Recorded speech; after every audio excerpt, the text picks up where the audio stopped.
Ayan po at kasalukuyan na sila nag-apply ng fertilizer sa ating mais. Ang ating mais ay nasa 6 na pulgada na po o 5 hanggang 6 na pulgada ang laki. At buti tumulang kahapon kaya ina-apply na po natin ngayon ng fertilizer ang mga mais natin.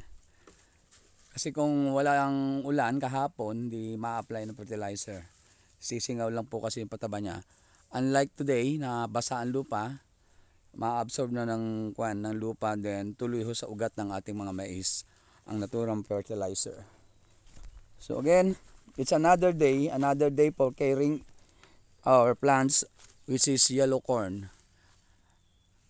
Our yellow corn situated at Villa Paraiso, Rizal, Nueva Ecija.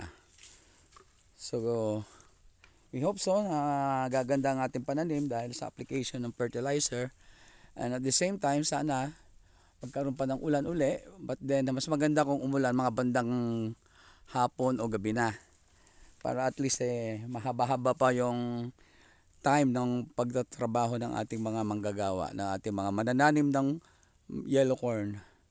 So again, good morning, and this is Danny Zambrano at the farm. Thank you. Goodbye.